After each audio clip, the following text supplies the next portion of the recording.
Welcome to the studio this evening, ladies and gentlemen. And as you can tell, today I am going to be painting a blue jay. I've got it pre-drawn on my watercolor paper. The paper that I am using this evening is Arch's 140-pound rough watercolor paper. And I'm going to start painting this bird with my M-gram watercolor paints, but I'm going to do kind of the fluffy, softer part of this bird first. So right down his back here and a little bit on his head. You'll see me do that first. And while you're watching that, let me tell you about the paints and brushes that I'm using. I said I'm using M-gram watercolor paints. I will be using quite a number of blues in this primarily. Of course, we're doing a blue jay, so that would make sense. On this portion, I'm using a bit of cobalt, a little bit of cerulean, and that little bit right in the center that looks maybe a little bit red, a little bit warmer. That's got a mixture of alizarin crimson, pyrrole red, whatever was on my palette to begin with. That's what's there, makes it a little bit warmer. In this painting, I will also be using phthalo blue. You'll see me do that, a nice bright, intense blue. I'll be using a little neutral tint, a little Payne's gray, maybe a little sepia to calm things down a little bit. I'll be using a black that you'll see in the lower right-hand corner of my paint tray there. And the brushes that I will be using will be a mixture of the silver black velvet brushes. I have one in my hand right there. If you could see it, if I could get my head out of the way, you'd be able to see that. I'll also be using my Vinci Casaneo brushes to do the larger areas and the background. And I will be using my ZenArt supplies miniature sets. I'll be specifically using the rigger in order to make some fine details on here. Now I do apologize. My big fat head has gotten in the way of some of this painting.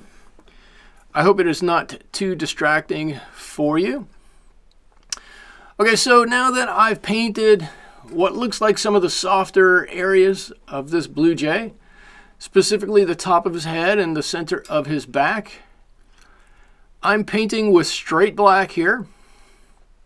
Again, this is the M-gram black, and I'm just filling up this area on the back of his head, his beak, and just in front of his eye that are going to be just dark black.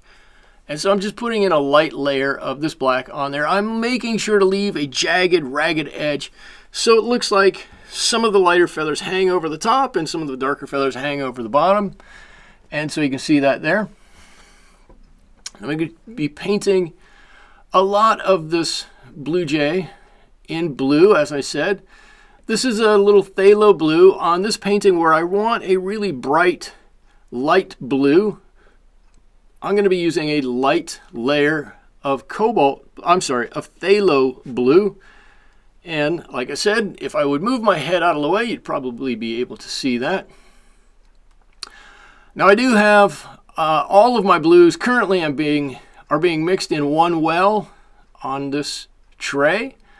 Later on, I'll take the greens out of there and move my blues over there, I believe, and have a second well to mix my blues in.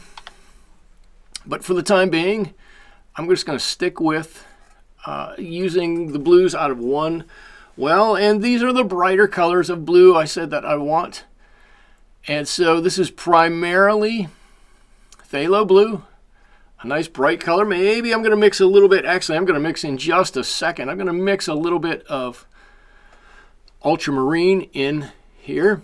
I'm mixing a little dark in here. The reference photo shows that down towards the tips of these wings, the feathers get quite dark.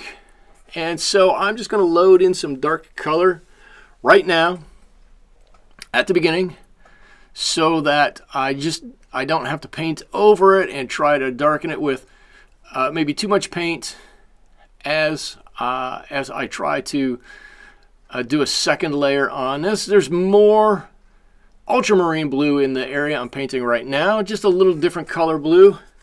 I'm fascinated with this bird because his wings are so many different shades of blue and so many different colors of blue that I had to paint it. I carry 1, 2, 3, 4, 5 blues on my palette right now, the palette that I'm using, and I figured I could use all of those in painting this bird. I think I use at least 4 of them in here. I don't know if I use all 5, but I use at least 4 of them to paint this bird. I think it turns out great. Typically I wouldn't use so many, but the colors are so many and so varied. The shades of blue in this are quite a lot, and so I just went ahead and did that.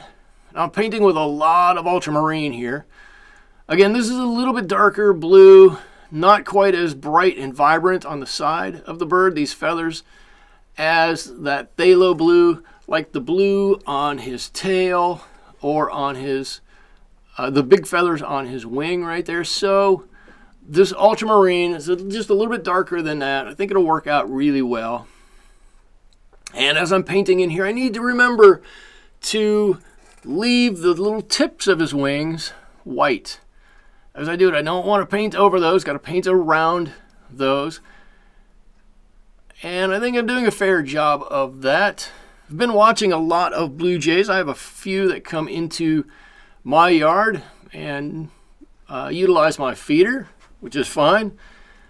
They all have slightly different patterns. When I looked at them originally, I always thought, well, all the patterns on blue jays are exactly the same.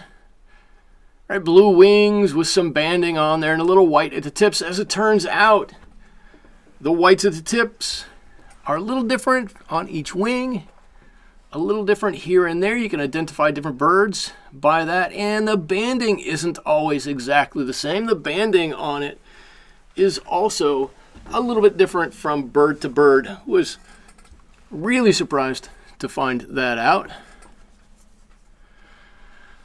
Okay, I had to step away for a second. That's why we kind of blacked in and blacked out again.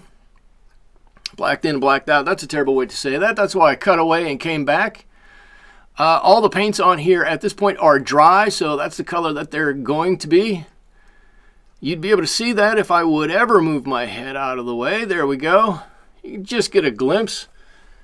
It's been so long since I've made a video, I've forgotten where my camera is and how far forward I can lean as I record what I'm doing.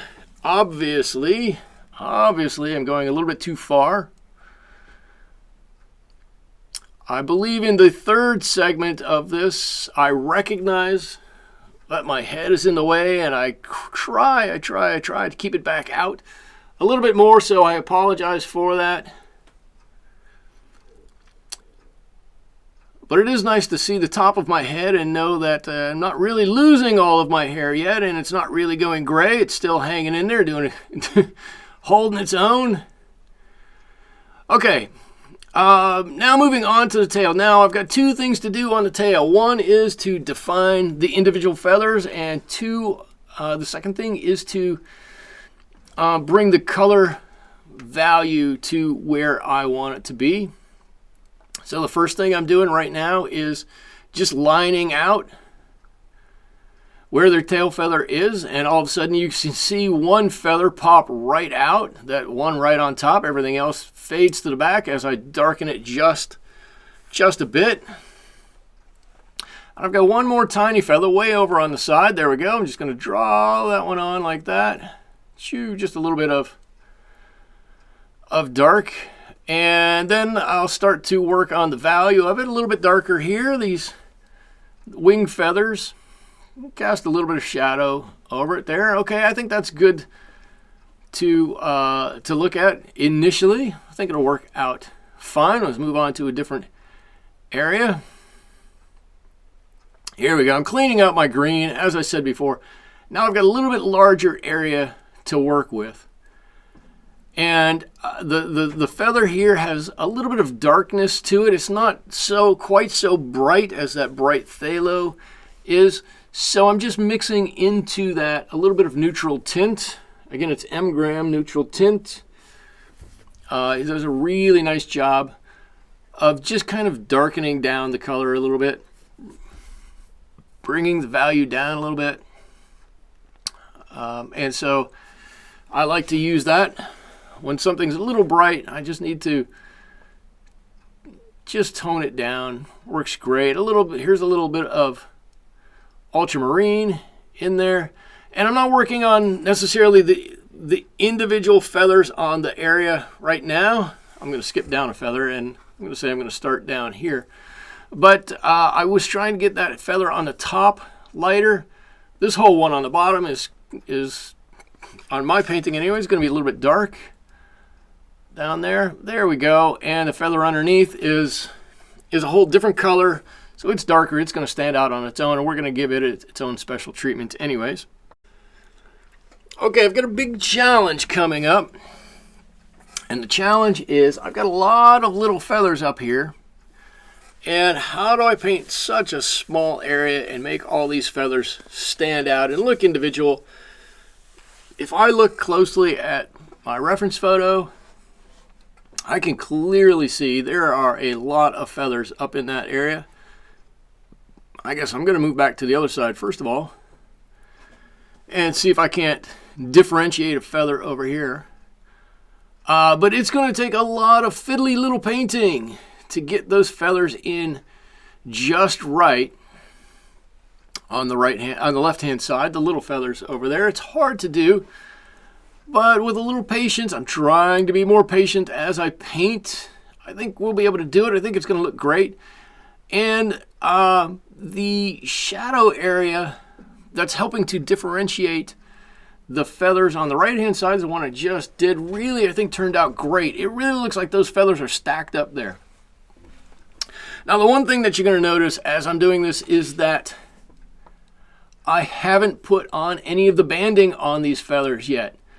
The banding is black. That is going to get saved for last or nearly last. And I am just going to put that on with probably the same brush I have in my hand right now. It's just going to be a quick little mark. I don't want to take too long. They're just some straight lines. That's why you're not seeing me do that. But on this side, you see me just trying to differentiate these feathers that are on the side here. The black that I'm using, or the dark that I'm using, it's a little bit of black. It's also a little bit of neutral tint in there. And it's a little bit of sepia just to warm it a little bit. It seems to have a little bit of a warmer hue to it. Now I'm mixing up a darker blue.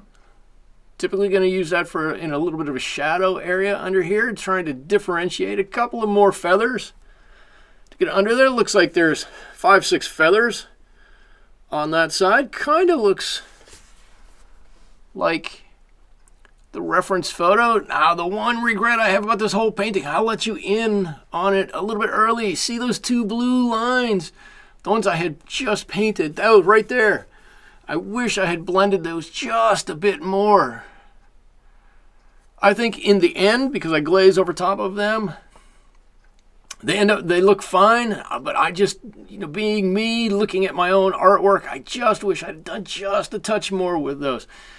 Here in this dark area, I always want to differentiate a couple of feathers. I'm going to make a couple of lines, simple lines, really just kind of a little J in there, and blend them down a little bit, one side of it, and instantly you've got a few extra feathers.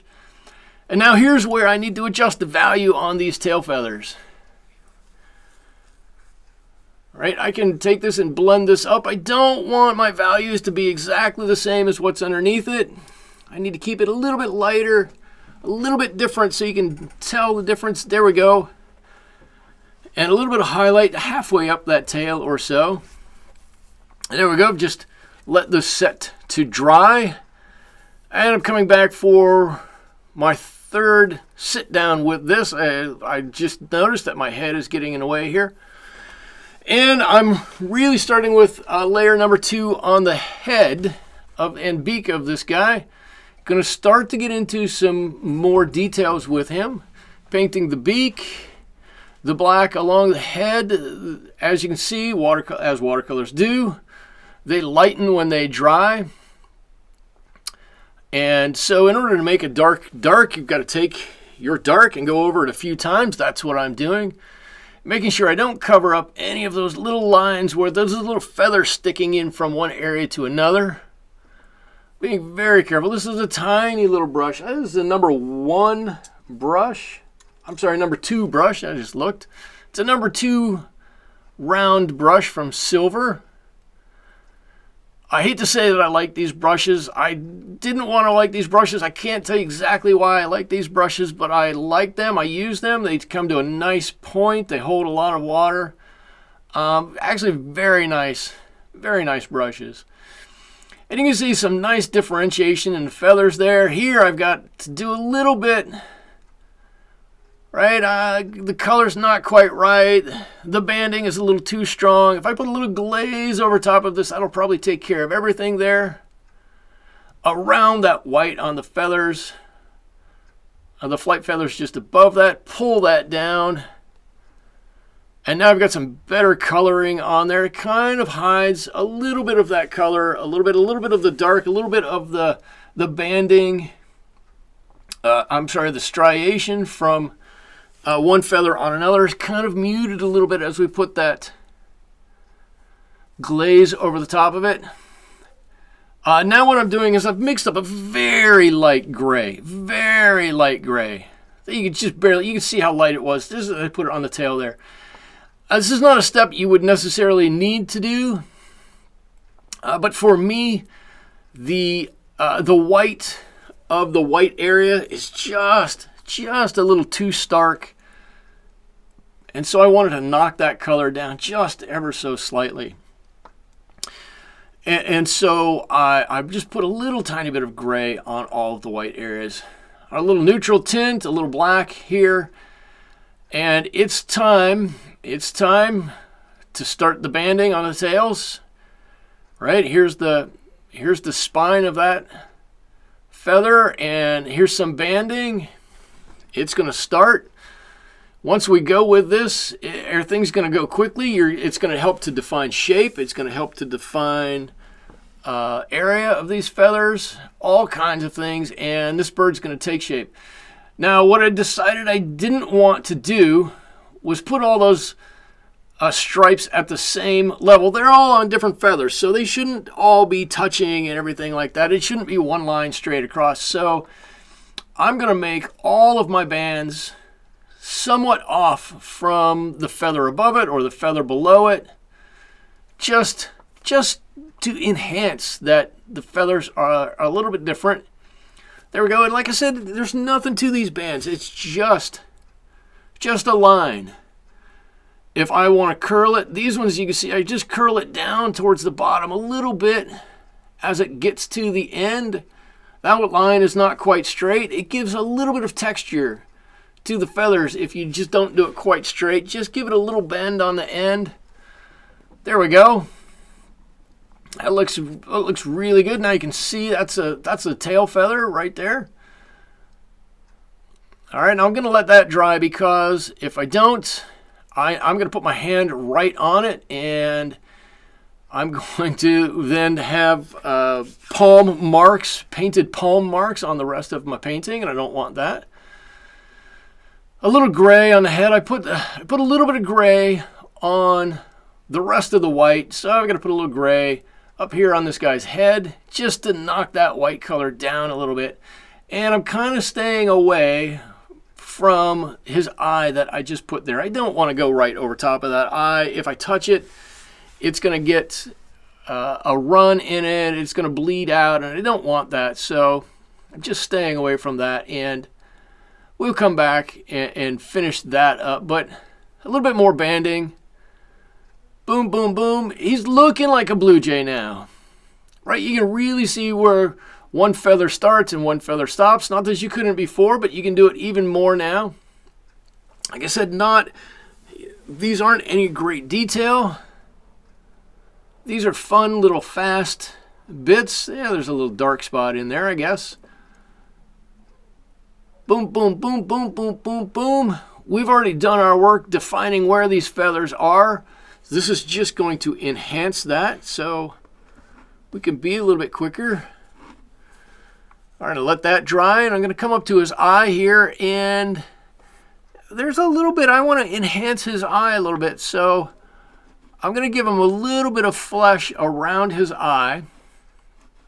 And the way I can do that is by adding a little bit of shadow just underneath and just over the top of it, just for that matter.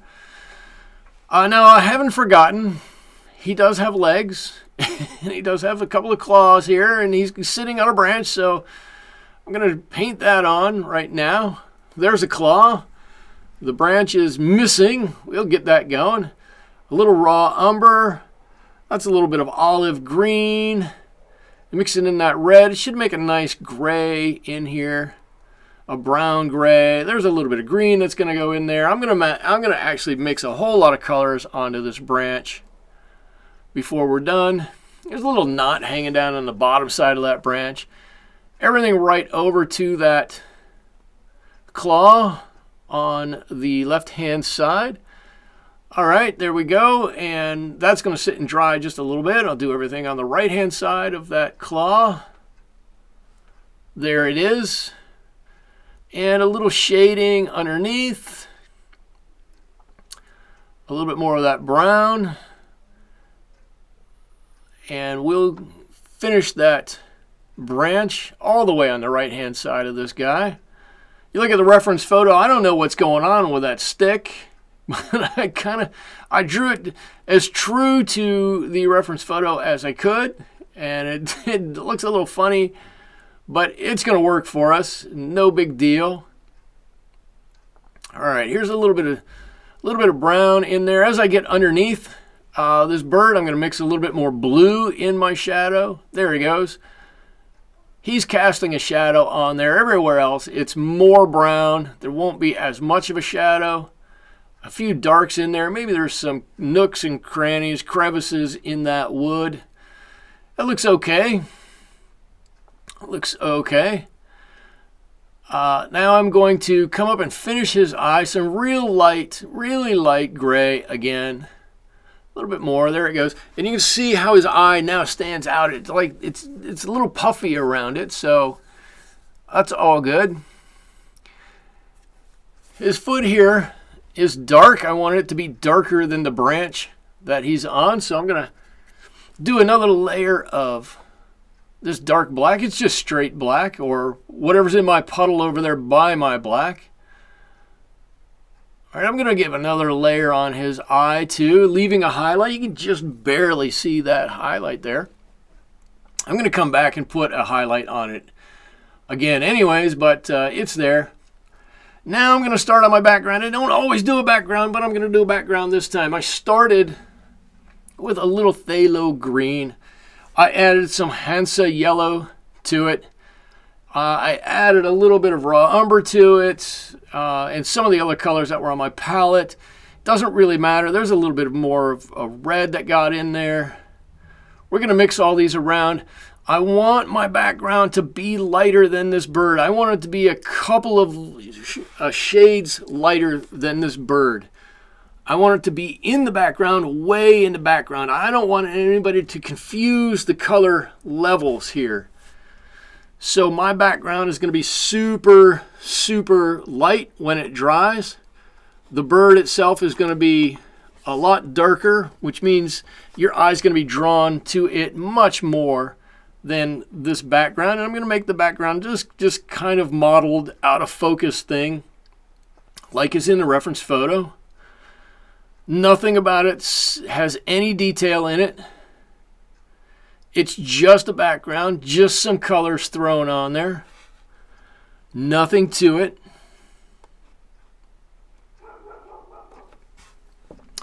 And I'm going to continue that right around his tail. Now when I do this, I like to pick an area to start and finish. I started a little higher on the right-hand side, but I basically started above the branch on the right-hand side and went around the top of the bird to the branch, and then did under the branch and back around to the beginning. And there he is. And you can definitely tell that background is way in the back. That bird definitely stands out on it. Now it's all about some little tiny details. I've got a nice gray mixture. It's whatever that black mixture was in the corner of my paint tray. I'm just going to put some water in it. I'm going to just gray it up, just get some paint on my rigger brush here. Again, this is the rigger from ZenArt Supplies. It's a really nice rigger. I like this one.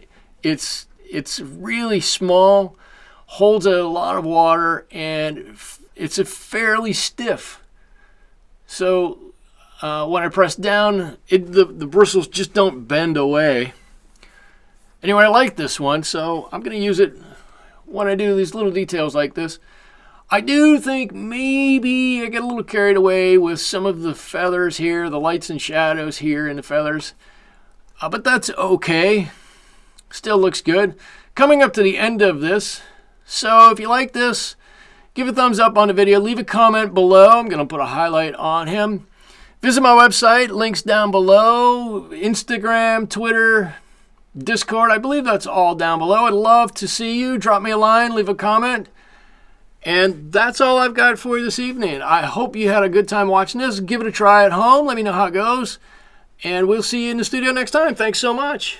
Bye-bye.